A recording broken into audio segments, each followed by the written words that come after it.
Welcome back. आप देख रहे हैं कहानी कुर्सी का आज इलेक्शन स्पेशल, क्योंकि आज महाराष्ट्र और झारखंड के चुनावों की घोषणा होने जा रही है। 3:30 बजे चुनाव आयोग इसकी प्रेस कॉन्फ्रेंस करेगा। महाराष्ट्र की हम लोग लगातार बात कर रहे हैं। मैं आपको कांग्रेस पार्टी एक लीडर का बयान सुनाता हूं।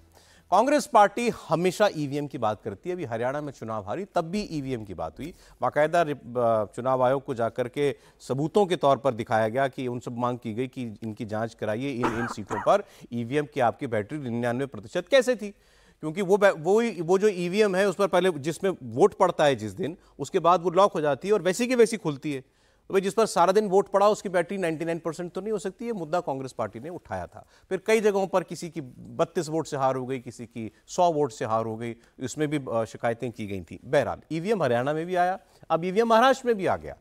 राशिद अल्वी कांग्रेस पार्टी के नेता हैं, वो एक बड़ी मजेदार बात कह रहे हैं। वो कह रहे हैं, देखिए इजराइल ने लेबनान में हिजबुल्लाह के पेजरों में विस्फोट कर दिए। अब अगर पेजर में बम फिट करके दूर से विस्फोट किया जा सकता है मैसेज भेज करके, तो ईवीएम तो छोटी चीज है। ईवीएम है, क्यों नहीं हो सकती? कांग्रेस पार्टी को ईवीएम पर चुनाव लड़ना ही नहीं चाहिए। अब बोल देना चाहिए चुनाव आयोग को कि या तो बैलेट पेपर पर चुनाव कीजिए, वरना हम नहीं खेलते। महाराष्ट्र के अंदर अगर फ्री एंड फेयर इलेक्शन होता है, जिसकी उम्मीद मुझे बहुत कम, तो भारतीय जनता पार्टी का सफाया हो जाएगा। लेकिन आज बड़ा सवाल है कि इलेक्शन कमीशन किस तरह चुनाव कराता है। ईवीएम की मशीनों पर भी शक और शुबा है, खिलवाड़ होता है उनके साथ। इसलिए कुछ नहीं कहा जा सकता कि महाराष्ट्र के अंदर क्या होगा। हमने छत्तीसगढ़ के अंदर देखा है, मध्य प्रदेश के अंदर देखा है, और अब हरियाणा के अंदर सारे एग्जिट पोल कह रहे थे, हरियाणा का हर नागरिक कह रहा था कि कांग्रेस पार्टी की सरकार बनेगी। लेकिन नतीजा आते आते कुछ और आया है। इसलिए महाराष्ट्र के अंदर सारे विपक्ष को दबाव बनाना चाहिए कि ईवीएम से चुनाव ना होकर बैलेट पेपर से चुनाव हो, वरना मुझे शक है कि महाराष्ट्र के अंदर भारतीय जनता पार्टी की सरकार और इलेक्शन कमीशन कुछ भी कर सकते हैं। बताइए सर, यहाँ तो ना रेफरी पर ना अंपायर पर किसी पर यकीन नहीं है। उनको कह रहे हैं कि भाई चुनाव कराओ ही बैलेट पेपर से, नहीं तो कोई मतलब ही नहीं कराने का।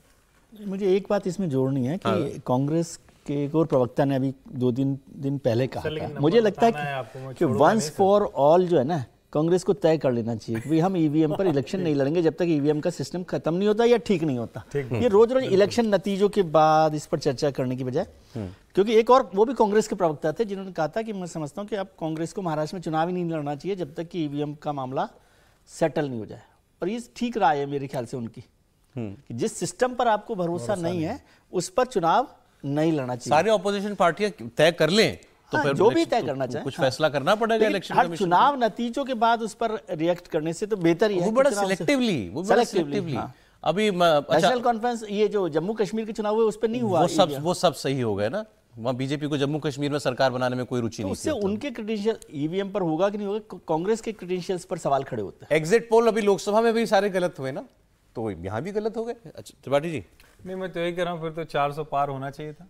वही बस सही बात भैया, एग्जिट पोल नहीं, ये और हमारे आपके अनुमान नहीं तय करते हैं। देश का चुनाव, देश के जनप्रतिनिधियों को कौन किसको पहुंचेगा, कौन नहीं पहुंच पाएगा, वो जनता तय करती है। और राशिद अल्वी साहब तो ठीक है, पुराने कांग्रेसी नेता हैं, और ईश्वर करे कि मतलब ऐसे ही रहें, जैसे दिख रहे हैं ऐसे ही बरसों से दिख रहे हैं। लेकिन ऐसे राजनीति नहीं होती, राजनीति बदलती है अल्वी साहब।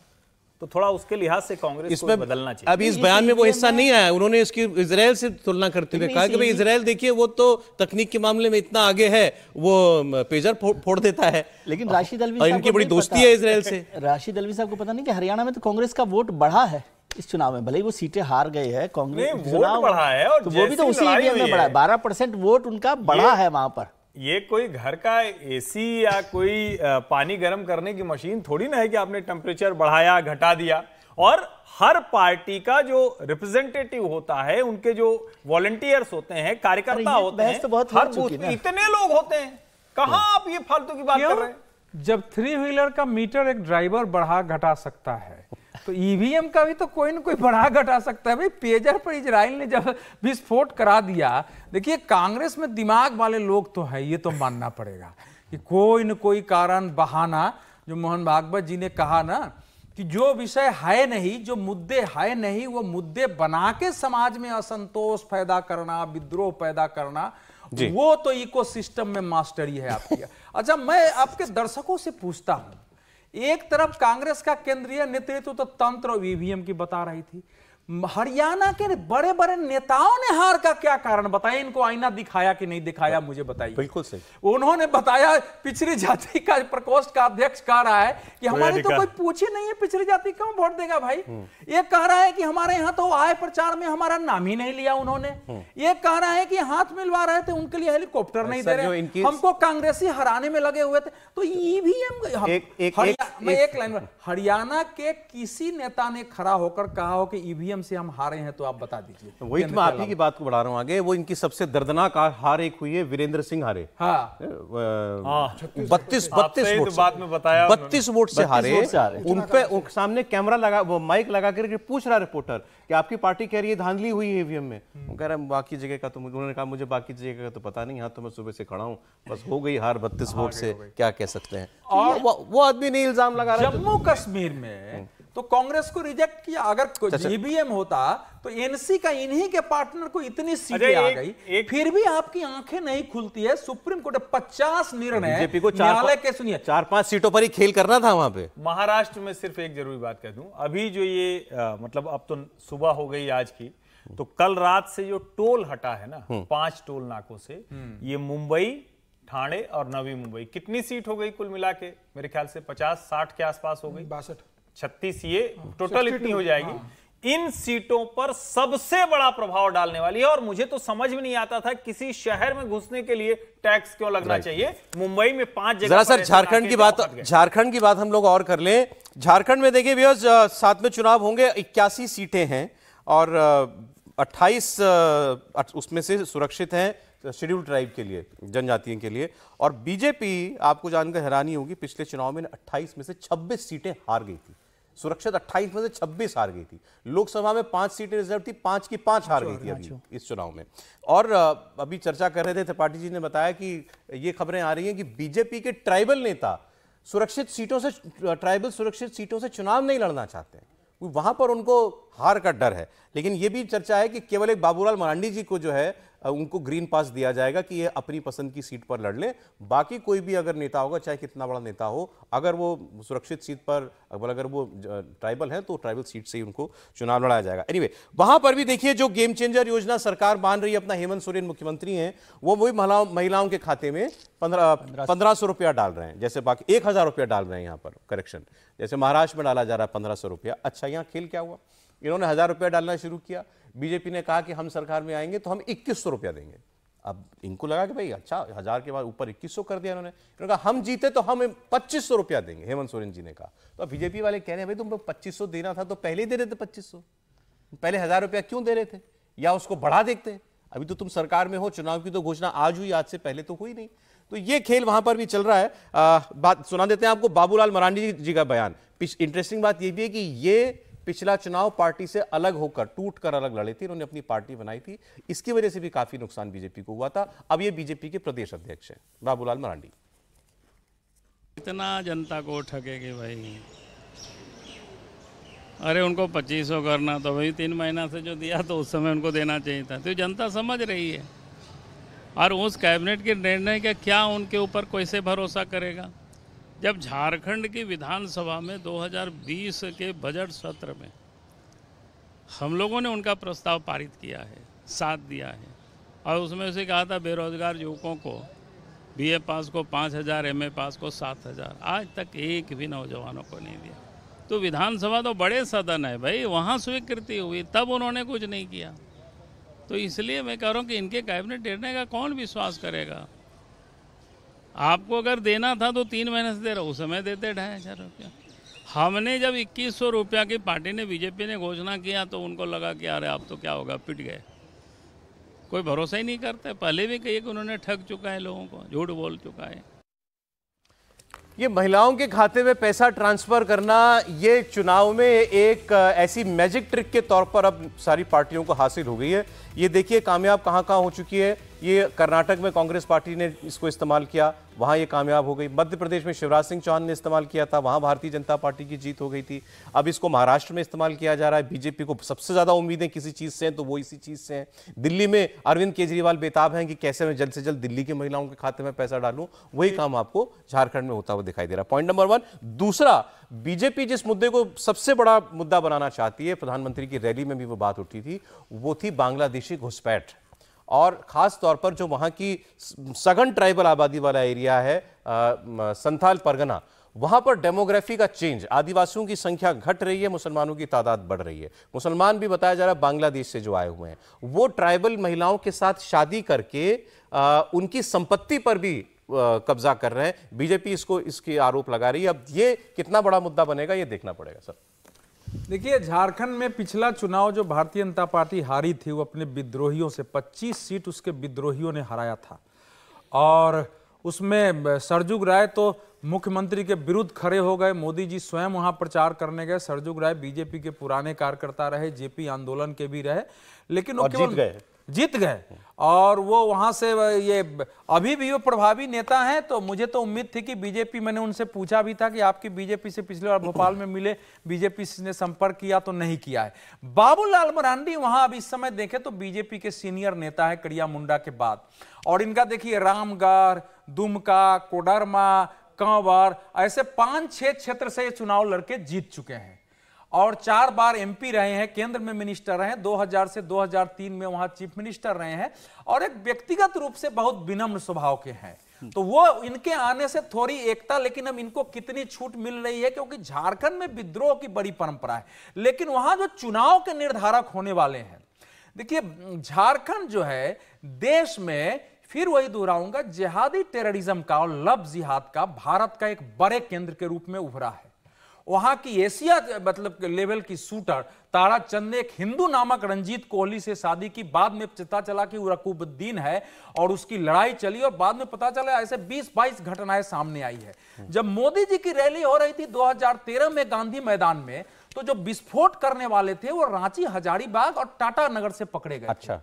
जो वहां बोध गया में विस्फोट हुए वो भी वहीं से पकड़े गए थे, और जो सिर तन से जुदा के नारे 2022 में लगे, उसके बाद जो रांची में, हजारीबाग में, कोडरमा में जगह जगह भयानक दंगे हुए, उस दंगों के बाद से और रामनवमी के जुलूस पर एक वातावरण जो है बदला, और पहली बार पता चला देश को कि बगैर सरकारी आदेश के जामताड़ा और कुछ जिलों में रविवार की छुट्टी बंद कर दी गई है, शुक्रवार को छुट्टी घोषित है, प्रार्थनाएं स्कूल में बंद कर दी गई है, अपने हिसाब से चला रही थी। ये एक बड़ा मुद्दा वहां है जो घुसपैठी की मोदी, लेकिन कांग्रेस और जेएमएम इसको बहुत प्ले डाउन करने की कोशिश कर रही है, और वो कह रहे हैं तो आप हमारे स्थानीय भारतीय मुसलमानों को अपमानित कर रहे हैं। जेएमएम ने यह किया, देखिए इसमें भारतीय जेएमएम ने यह किया जब वहां की पुलिस प्रमुख ने दंगों में शामिल तोड़फोड़ करने वाले, थाने जलाने वालों के नाम और तस्वीर की पट्टिकाएं लगा दी, तो हेमंत सोरेन ने उसको दबाव डाल के उसको हटवाया। हालांकि उसमें पुलिस ने कहा कि इसको सुधार के लगाया जाएगा,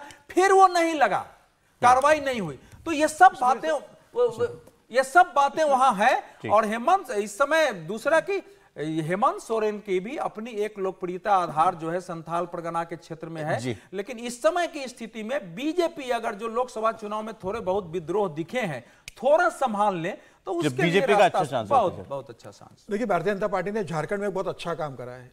चंपई सोरेन को जब वो लेकर आए पार्टी के अंदर, संथाल परगना के जो रहे, चंपई सोरेन तो भूल ही गए थे, करीबी रहे, उनको वहां पर छोटी छोटी बैठ के वो ऑर्गेनाइज कर रहे हैं चंपई सोरेन, और आदिवासियों के बीच में इस बात का जिक्र कर रहे हैं कि किस तरीके से जेएम की सरकार के अंदर, कांग्रेस की सरकार के अंदर घुसपैठी आ रहे हैं और जमीनों पर कब्जा कर रहे हैं।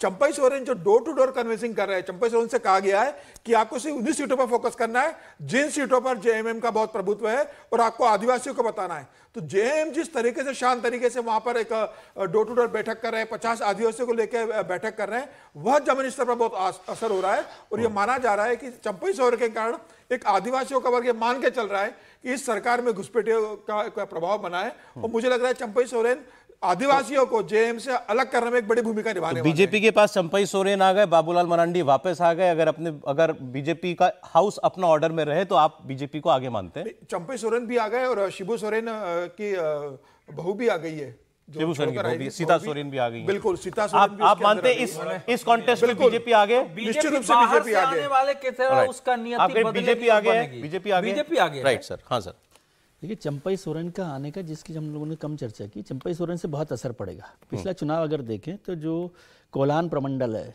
इसका झारखंड का, जिसमें 14 सीटें, वो बीजेपी एक भी सीट नहीं जीती थी, उसका खाता ही नहीं खुला था वहां पर। और चंपई सोरेन को वहां पर कोलान टाइगर कहते हैं, तो वो एक बड़ा बदलाव कर सकते हैं इस पूरे नतीजे में। दूसरा, बाबूलाल मरांडी भारतीय जनता पार्टी के सबसे पहले नेता थे, पहले मुख्यमंत्री थे, आदिवासी चेहरा भी रहे, लगातार रहे, लेकिन फिर पार्टी में जो विवाद हुआ होगा उसकी वजह से उनको पार्टी छोड़नी भी पड़ी और उसका नुकसान भी उठाना पड़ा। वो जो नॉन आदिवासी चीफ मिनिस्टर बना के आपने रघुवर जी को किया, तो बीजेपी के लिए, और जैसे ये चर्चा हुई अभी, घुसपैठियों का मसला भी वहां पर एक गंभीर है, जिस पर भले ही जेएमएम उसको वॉश आउट कर उसकी रेजोनेंस है लोगों में, रेजोनेंस है उसकी, अच्छा। लोगों में उसकी रेजोनेंस है। तो भारतीय जनता पार्टी के लिए अभी एक बेहतर स्थिति झारखंड में दिखाई देती है। फ्रंट रनर मानते हैं? फ्रंट रनर के तौर पर। अगर आपने सीटें नहीं बताई महाराष्ट्र की, ये मेरे से लड़ेंगे बाद में। सीटें वो बता सकते हैं, मेरे को इतना जानकारी नहीं है ना, इतना ज्ञान है नहीं मुझे। हाल है बीजेपी का 100 के ऊपर 100 के नीचे? 40-50। नहीं, महाराष्ट्र की पूछ रहा हूँ पहले। नहीं, मैं नहीं बता सकता। 40-50 के आसपास कह रहे थे अभी। हाँ, अभी तो बोले थे, ब्रेकअप में तो बोले थे। नहीं, गलत बात। ब्रेक की बात तो बात नहीं आ सकती, लेकिन नहीं, आप कमिट, कोई सीट कमिट नहीं, उनको नहीं बोलना चाह रहे आप, झारखंड में बोल दीजिए। नहीं, देखिए ठीक है, विजय नहीं बोलना चाह रहे तो स्वाभाविक है, जानकारी नहीं है तो कैसे बोले। लेकिन अच्छा, फिर ये, अच्छा आप बोलिए ना, आप बोलिए ना प्लीज। जानकारी क्या, मतलब कोई किसी को बताएगा कि ये वाला है? तो अनुमान ही हम लगाते हैं, हो गया नहीं हुआ। झारखंड में बिना किसी संदेह के भारतीय जनता पार्टी की सरकार बन रही है। ये जो फैक्टर आप लोग जोड़ रहे हैं, ये प्लस हो रहे हैं, ये उसकी अपनी जो मजबूत बुनियाद है उसको और ज्यादा बेहतर कर रहे हैं। ऐसा नहीं कि उनकी वजह से सरकार बन जाएगी। ये एक बहुत स्पष्टता से झारखंड में झारखंड मुक्ति मोर्चा की सरकार के खिलाफ बहुत ज्यादा लोगों में असंतोष है। आदिवासी लड़कियों को जिस तरह से घुसपैठिए मुस्लिम लड़के, जिसको कहते हैं ना कि हमारी जो आदिवासी लड़की है और जमाई मुसलमान, ये नारा है वहां पर, क्योंकि कई आदिवासी परिवारों में, कई आदिवासी समाज में परंपरा होती है कि वो घर जमाई बनाते हैं। अब घर जमाई वो कौन हो रहे हैं, ये बड़ा खतरा है और ये मुद्दा हो गया। झारखंड में भारतीय जनता पार्टी ने बहुत अच्छे प्रभारी दिए, एक शिवराज सिंह चौहान को बनाया और हेमंत बिश्व शर्मा को बनाया। दोनों की अपनी अपनी स्किल और दोनों की अपनी अपनी योग्यता है। शिवराज सिंह चौहान संगठन के एक बड़े नेता है, एक समझते कैसे करना है, और हेमंत बिश्व शर्मा तोड़फोड़ करना, कैसे लाना, कैसे मैनेज करना, साम दंड करना है।